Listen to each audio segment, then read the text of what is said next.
નમસ્કાર વિદ્યાર્થી મિત્રો, ધોરણ 12 વિષય એકાઉન્ટ ની અંદર આપણે છેલ્લે લાસ્ટ ની અંદર આપણે ત્રણેય પ્રવૃત્તિ કામગીરી, રોકાણની પ્રવૃત્તિ અને નાણાકીય પ્રવૃત્તિનો આપણે વર્ગીકરણ આપણે દાખલા જોયા હતા કે કઈ પ્રવૃત્તિ કામગીરી પ્રવૃત્તિમાં સમાવેશ થાય, કઈ પ્રવૃત્તિનો રોકાણની પ્રવૃત્તિમાં સમાવેશ થાય અને કઈ પ્રવૃત્તિ છે નાણાકીય પ્રવૃત્તિમાં સમાવેશ થાય.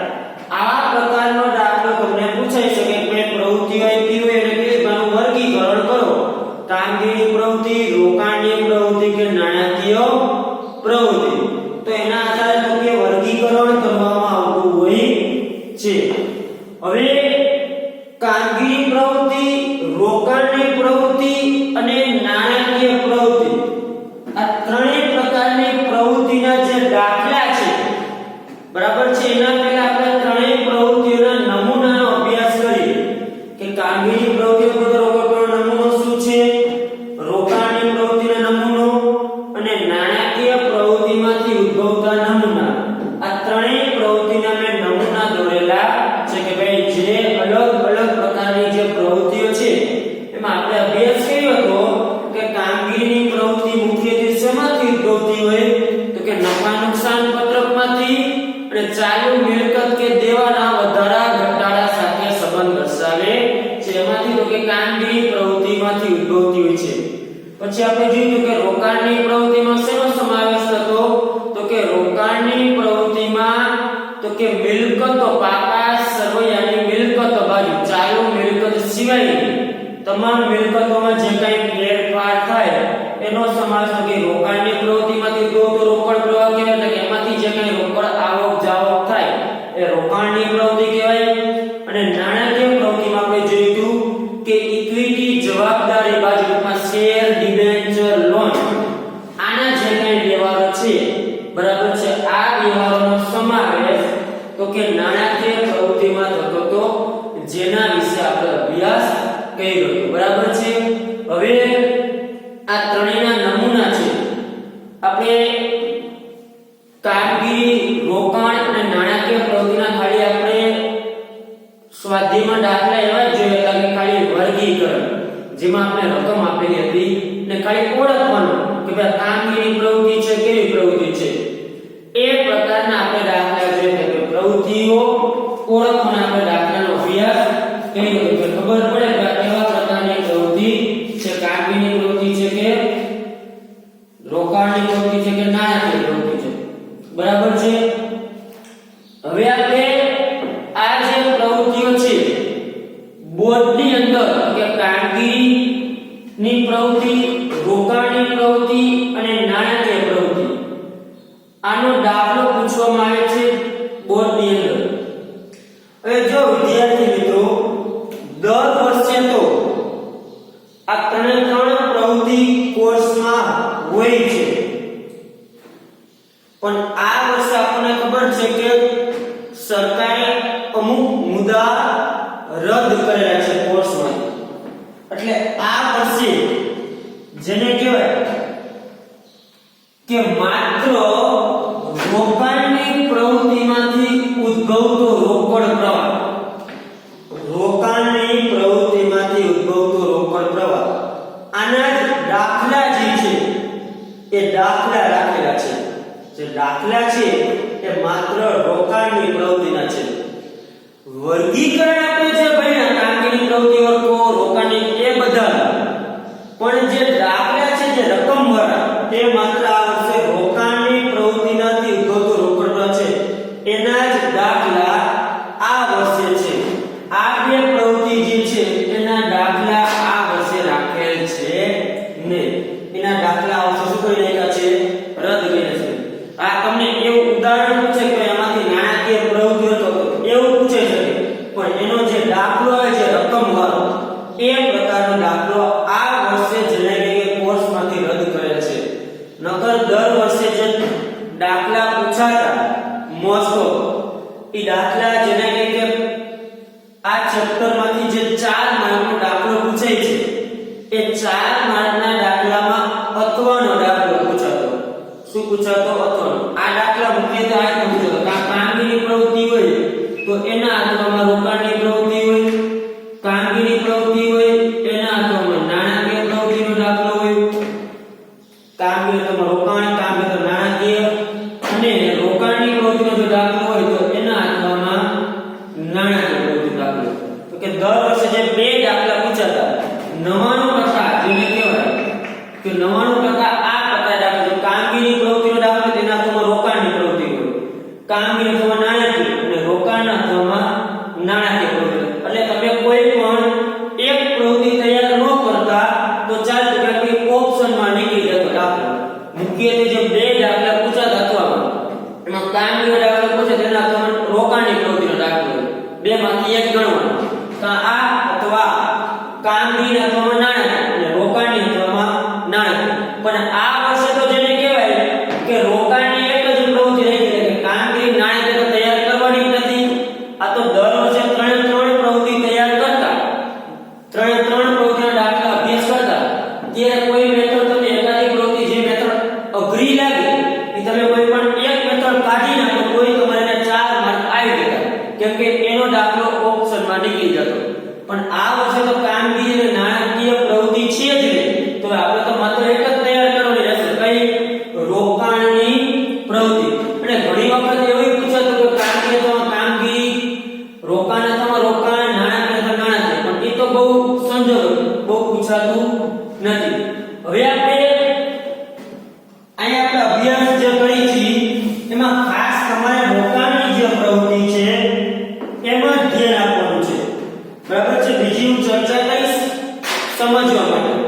હવે જો એ પહેલા આપણે પેજ નંબર 256 ઉપર, પાઠ્ય પુસ્તકમાં પેજ નંબર 256 ઉપર વિશિષ્ટ પ્રવૃત્તિઓ છે. જો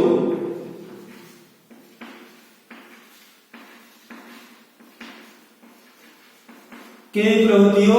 વિશિષ્ટ પ્રવૃત્તિઓ. આપણે ત્રણ પ્રકારની પ્રવૃત્તિનો તો અભ્યાસ કર્યો કે કામગીરી પ્રવૃત્તિમાં કેનો સમાવેશ થાય, રોકાણની પ્રવૃત્તિમાં કેનો સમાવેશ થાય અને નાણાકીય પ્રવૃત્તિમાં કેનો સમાવેશ થાય. એના વિશે આપણે ચર્ચા કરી અગાઉ કે ભાઈ કામગીરી પ્રવૃત્તિમાં કેનો સમાવેશ થાય, રોકાણની પ્રવૃત્તિમાં કેનો સમાવેશ થાય અને નાણાકીય પ્રવૃત્તિમાં કયા વ્યવહારનો સમાવેશ કરવામાં આવે છે. એ વિશે આપણે ચર્ચા કરી કે ભાઈ કામગીરી પ્રવૃત્તિ એટલે નફા નુકસાન પત્રક, રોકાણ એટલે મિલકતો પણ કેવી બિનચાલુ કાયમી મિલકતો, અને નાણાકીય પ્રવૃત્તિમાં ઇક્વિટી જવાબદારી, ટૂંકમાં શેર, ડિબેન્ચર, લોન આને લગતા વ્યવહારો. હવે વિશિષ્ટ પ્રવૃત્તિ તો કે અમુક પ્રવૃત્તિ એવી છે જે વિશિષ્ટ પ્રવૃત્તિ છે જ્યાં એકમાં સમાવેશ ન થતો. એમાં જો પહેલું છે એક જ વ્યવહારમાંથી ઉદ્ભવતી બે પ્રવૃત્તિ. પહેલું શું છે? એક જ વ્યવહારમાંથી ઉદ્ભવતી બે પ્રવૃત્તિ. આપણે અભ્યાસ કર્યો આગળ, આપણે જેટલા ઉદાહરણ જોયા, બરાબર છે, કે આપણે ઉદાહરણ અભ્યાસ કર્યો છે, સ્વાધ્યાય દાખલા જોયા, આપણે કામગીરી, રોકાણની, નાણાકીય પ્રવૃત્તિના આપણે વ્યવહાર જોયા. એમાં આપણે વ્યવહાર આપ્યો તો કોઈ પણ એક પ્રવૃત્તિ હતી, જે વ્યવહાર આપેલો આપણે જોયું, કોઈ પણ એક પ્રવૃત્તિ થતી કે ભાઈ જે વ્યવહાર આપ્યો કાં કામગીરીની પ્રવૃત્તિ હોય, કાં રોકાણની પ્રવૃત્તિ હોય અને કાં કઈ પ્રવૃત્તિ હોય? નાણાકીય પ્રવૃત્તિ. આપણે આના વિશે આપણે અભ્યાસ કર્યો આગળના લેક્ચરોમાં કે જેના સ્વાધ્યાય જોયું કે વ્યવહાર આપ્યો તો કીધું કે કામગીરી પ્રવૃત્તિ છે કે રોકાણની પ્રવૃત્તિ કે નાણાકીય પ્રવૃત્તિ. કોઈ પણ વ્યવહાર આપ્યો હોય એ વ્યવહાર ત્રણમાંથી કોઈ પણ એક જ પ્રવૃત્તિ હોય. પણ અમુક વ્યવહાર એવા છે કે ભાઈ એક જ વ્યવહારમાંથી બે પ્રવૃત્તિ ઉદ્ભવે. કેવી પ્રવૃત્તિ ઉદ્ભવે? બે પ્રવૃત્તિ. એવો વ્યવહાર કહીએ તો કે ભાડા ખરીદના હપ્તાની ચૂકવણીમાં મુદ્દલ પ્રત્યે ચૂકવણી અને વ્યાજ પ્રત્યે ચૂકવણી. તો જો રોકડ મુદ્દલ પ્રત્યે ભાડા ખરીદનો જે હપ્તો હોય, તમે કોઈ પણ ભાડે ખરીદી તો હપ્તાની ચૂકવણીમાં મુદ્દલ પ્રત્યે ચૂકવણી એટલે કે જે રકમની ચૂકવણી કરો તે અને જે વ્યાજ ચૂકવો તે. જો મુદ્દલ ચૂકવો ને કોઈ પણ વસ્તુ ભાડે લી, બરાબર, ભાડે તમે મુદ્દલની ચૂકવણી કરો તો મિલકત લીધી હોય એની રકમ ચૂકવો તો મિલકત, એટલે આ મુદ્દલ જે ચૂકવણી એ રોકાણની પ્રવૃત્તિ કહેવાય. અને વ્યાજ જે ચૂકવું, શું ચૂકવું? વ્યાજ. એ નાણાકીય પ્રવૃત્તિ છે. કઈ પ્રવૃત્તિ ગણાશે? નાણાકીય. શા માટે? તો કે તમે કોઈ પણ મિલકત ભાડે લીધી છે, હપ્તેથી. કેવી રીતે લીધી છે? હપ્તેથી. હવે હપ્તે તમે લોન લીધી હોય, હપ્તેથી કોઈ પાસેથી જેને કહેવાય, તો એ હપ્તાનો જે હપ્તો તમે ભરો છો, હપ્તો એ રોકાણની પ્રવૃત્તિ. એટલે કેમ કે તમે જે હપ્તો ભરો છો એના કારણે તમે મિલકતમાં વધારો થઈ છે, મિલકત લીધી છે. પણ એ હપ્તો જે ભરો છો એ મિલકત, માની લો કે જે ફાઇનાન્સ કંપની હોય એ હપ્તો આપણે ભરતા હોય તો વ્યાજ લીધું, તો વ્યાજ ની નાણાકીય પ્રવૃત્તિ. શા માટે? કે વ્યાજ આપણે ઓછીના રૂપે ગણાય એટલા માટે. ત્યાર પછી રોકડ વ્યવહાર, રોકડ પ્રવાહની આવક જાવક નહીં. આપણે ખબર રોકડ પ્રવાહ પત્રક એટલે કેવું?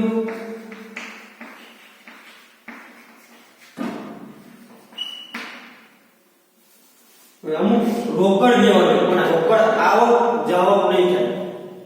રોકડ પ્રવાહ પત્રક એટલે આપણે જોઈએ જેમાં રોકડ આવક જાવક થતી કોઈ પણ પ્રવૃત્તિમાં.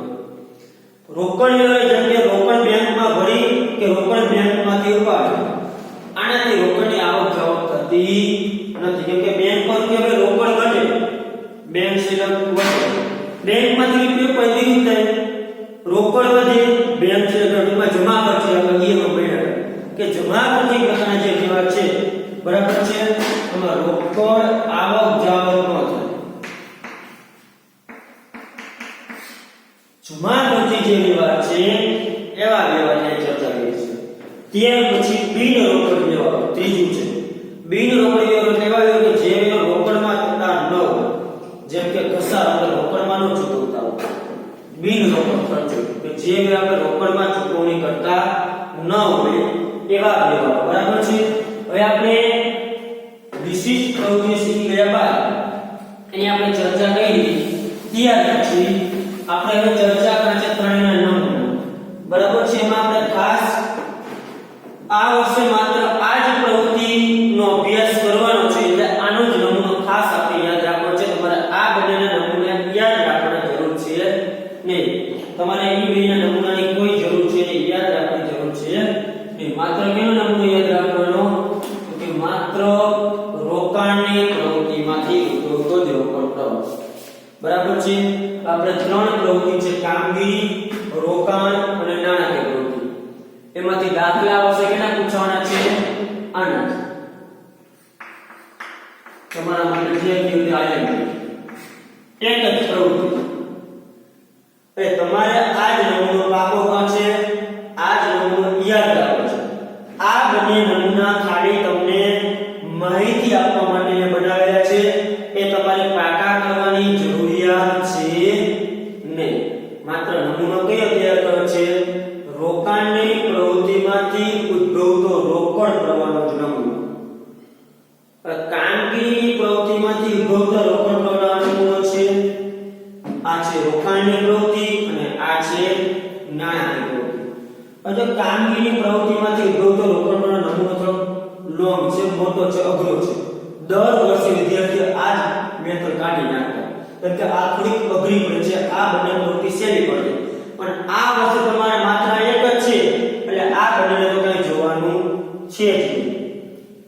હવે આપણે થોડીક કામગીરી જે પ્રવૃત્તિમાંથી જે ઉદ્ભવતા રોકડ પ્રવાહ વિશે થોડીક ટૂંકમાં ચર્ચા કરી લઈએ, જેથી તમને ભવિષ્યમાં કામ આવે. આ ત્રણેય પ્રવૃત્તિ ભેગી કરો ને એટલે આખો રોકડ પ્રવાહ પત્રક થાય છે. શું થાય?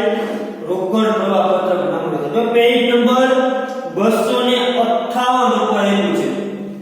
પેજ નંબર 258 ઉપર રોકડ પ્રવાહ પત્રકનો નંબર છે. Page number 258.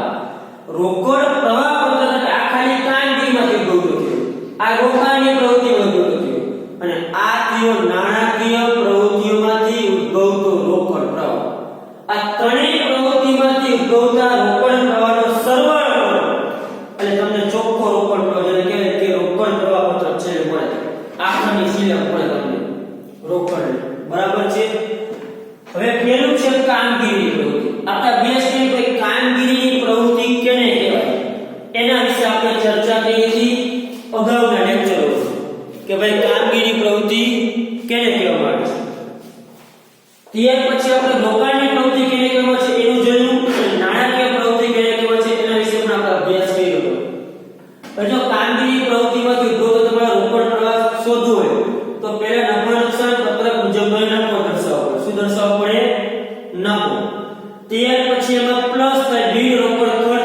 જોગવાઈ, જે બિન રોકડ ખર્ચા છે. બિન રોકડ ખર્ચા એટલે કે જે ખર્ચા તમે જેને કહેવાય કે રોકડમાં ચૂકવેલા ન હોય એવા ખર્ચામાં એડ કરી નાખો. એમાંથી બાદ થાય બિન કામગીરી આવક. શું બાદ થશે? બિન કામગીરી આવક. આ બાદ પછી તમને મળશે કાયમી મૂડીમાં ફેરફાર પેરામાં. એમાં ઉમેરો થાય ચાલુ મિલકતમાં ઘટાડો થાય અને ચાલુ દેવા વધારો થાય ઉમેરો થાય. મિલકત જે હોય ચાલુ મિલકત દેવા થાય એ મિલકતમાં જે વધારો થાય તો પ્લસ થાય અને દેવું ઘટાડો થાય તો પ્લસ થાય અને દેવું વધે તો એ પ્લસ થાય છે. અને એમાંથી બાદ શું થાય? ચાલુ મિલકતમાં વધારો અને ચાલુ દેવામાં ઘટાડો. એ બે શું કરવામાં આવે છે? બાદ કરવામાં આવે છે. એ બાદ કરતા જે રકમ વધે એમાંથી કરવેલી જોગવાઈ ગયા વર્ષની માઈનસ કરો એટલે તમને છેલ્લે મળે કામગીરીમાંથી ઉદ્ભવતો રોકડ પ્રવાહ. આ મુજબ આ નંબરો તૈયાર થાય છે.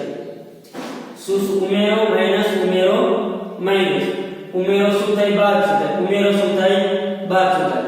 આ જે ઉમેરો બાદ છે તારીખ ઘણા વખત દાખલાએ પૂરો થયો. જો તમે ચાલુ મિલકત અને ચાલુ દેવાની માહિતી આપેલી હોય તો નીચે પ્લસ માઈનસ થાય. ટૂંકમાં ચાલુ મિલકતમાં જો ઘટાડો થાય તો પ્લસ કરવું પડે અને ચાલુ મિલકત વધતી હોય તો શું કરવું પડે? તમારે બાદ કરવું પડે. એવી રીતના ચાલુ દેવા. પણ આ વખતે દાખલા કે તમારે બહુ યાદ રાખવાની કઈ જરૂરિયાત છે નહીં, કેમ કે આ નમૂનો યાદ નથી કરવાનો, કેમ કે આ દાખલા પૂછવાના છે નહીં. આ તો એક સમજૂતી માટે તમને મેં નમૂનો બનાવ્યો છે. હવે આપણને ખબર છે કે ધંધાની અંદર આવક બે પ્રકારની, કામગીરી આવક અને બિન કામગીરી આવક. કામગીરી આવક અને બિન કામગીરી આવક. કામગીરી આવક એટલે શું? એના વિશે આપણે ચર્ચા કરી કે જે ધંધાની મુખ્ય પ્રવૃત્તિ જે છે, મુખ્ય ઉપસર્જન પ્રવૃત્તિ, એમાંથી જે કઈ ધંધાને આવક થઈ એ ધંધાની કામગીરી આવક કહેવાય. જેમ કે વેપાર કરતી કંપની હોય તેની મુખ્ય પ્રવૃત્તિ શું થઈ? તો કે ખરીદ વેચાણમાંથી જે કઈને આવક થઈ ને એ ધંધાની કામગીરીની આવક કહેવાય.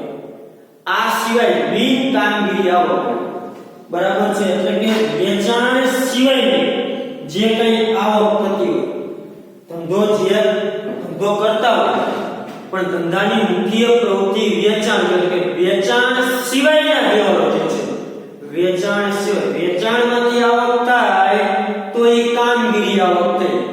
વેચાણમાંથી આવક થતી હોય તે આપણે જોઈ કેવી આવક કહેવાય? કામગીરી. પણ જેને કહેવાય કે એવી આવક કે જે વેચાણ સિવાયમાંથી તમને કોઈ પણ જગ્યાએ આવક થતી હોય તો આવી આવકને કહેવાય બિન કામગીરી આવક. કેવી કહેવાય? બિન કામગીરી.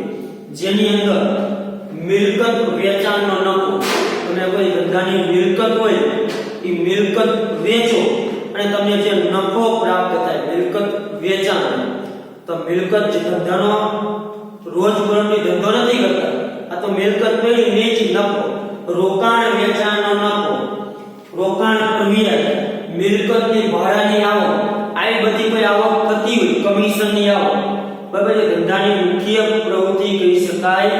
અને તમે કોઈને વ્યાજે રૂપિયા પણ એનો તમને વ્યાજ મળે તો આવી જે આવકો છે, બરાબર છે, તો કે આ બધી આવક એ બિન કામગીરી આવક કહેવાય. કેવી આવક કહેવાય? બિન કામગીરી.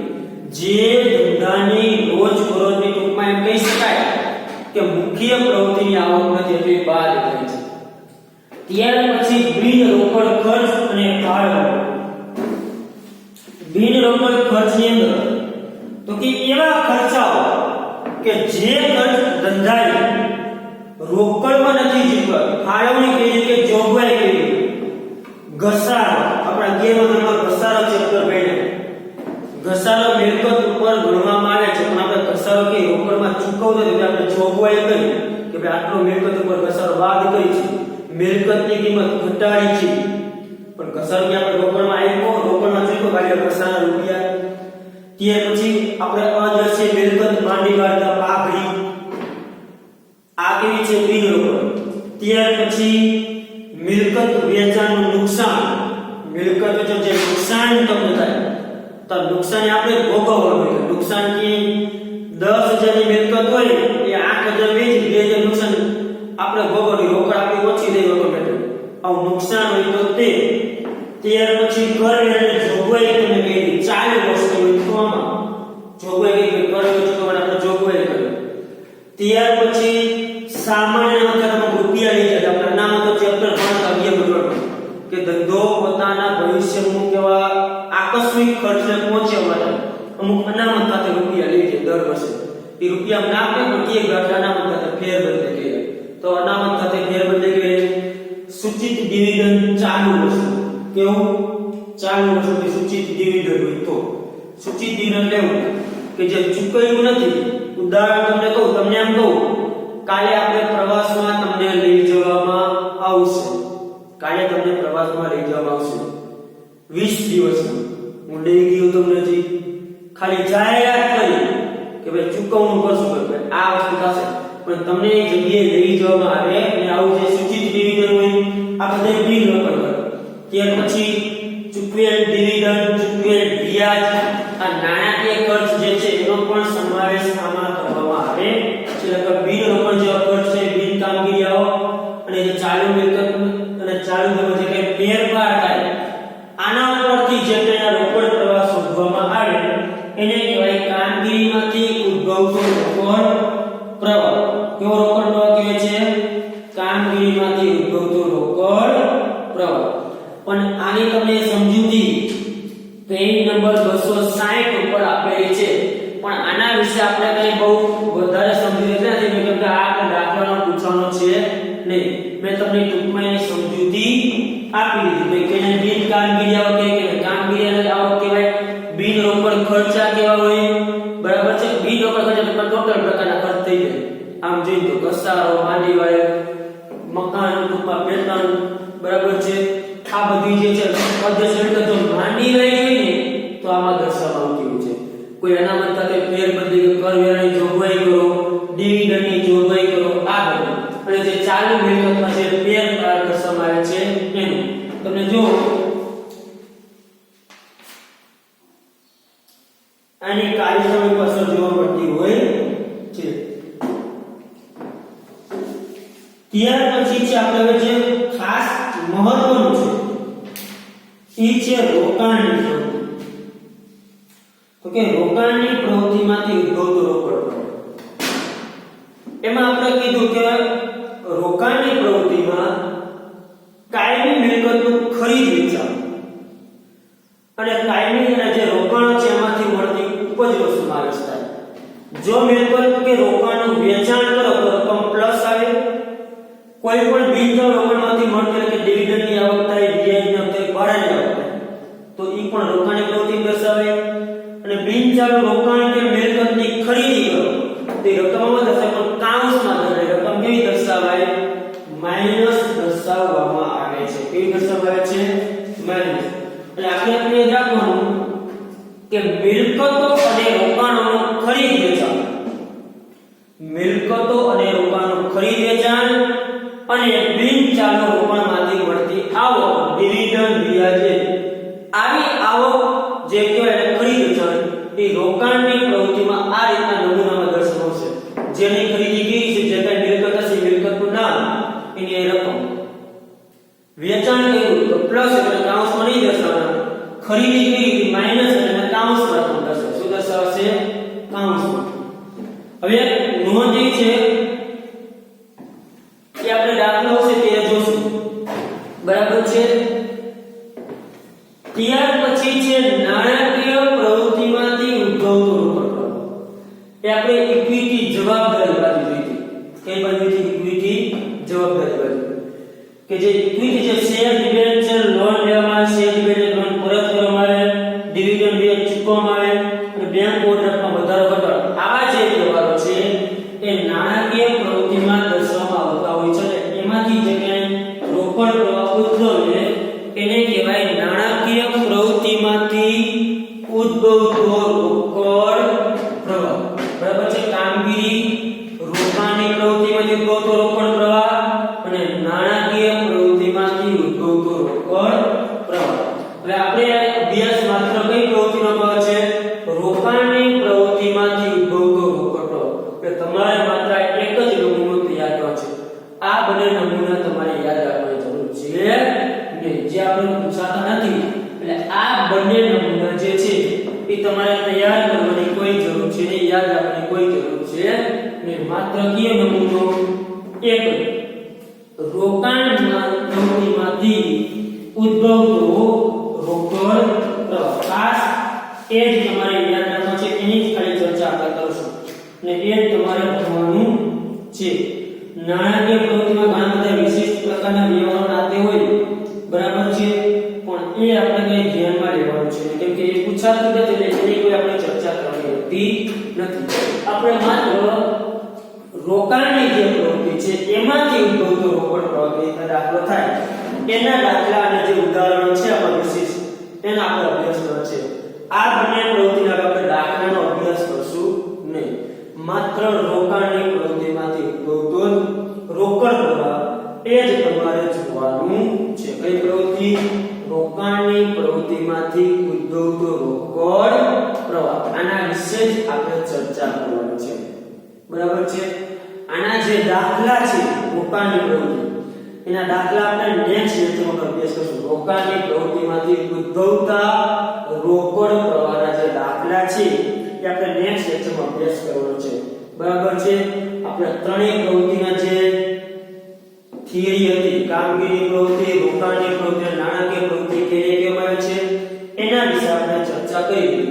કેને કામગીરી પ્રવૃત્તિ કહેવાય, કેને રોકાણની પ્રવૃત્તિ કહેવાય અને કેને નાણાકીય પ્રવૃત્તિ કહેવાય. એનું જે વર્ગીકરણ છે એના વિશે આપણે અભ્યાસ કર્યો, બરાબર છે. હવે આમાં જેટલું માહિતી તમને ભણાવું એટલી તમારે તૈયારી કરવાની છે, બરાબર છે. એમાં જે મેં વર્ગીકરણ કર્યું એ પૂછે છે, આના બેના ટૂંકમાં દાખલા ખાલી નથી પૂછાતા. એટલે કે મુદ્દા નંબર જે 6 અને 7 કે તમારા પાઠ્ય પુસ્તકમાં 5 અને 7 એક મિનિટ તમારે જો પાઠ્ય પુસ્તક મુદ્દા નંબર 6 અને 8 મુદ્દા નંબર 6 અને 8 તમને જો પેજ નંબર 250 પર આગળ ટૂંકમાં એવું હોય સમજૂતી ભાઈ આ પ્રકરણમાં શું શું ભણવાનું છે. એમાં મુદ્દા નંબર 6 અને 8 આ બે રદ છે તો એ મુદ્દામાં જે કંઈ થિયરિકલ હોય એ તમારે થિયરીનો અભ્યાસ કરવાનો છે ને. બાકી જે કંઈ થિયરી છે બધી અભ્યાસ કરી દીધી છે.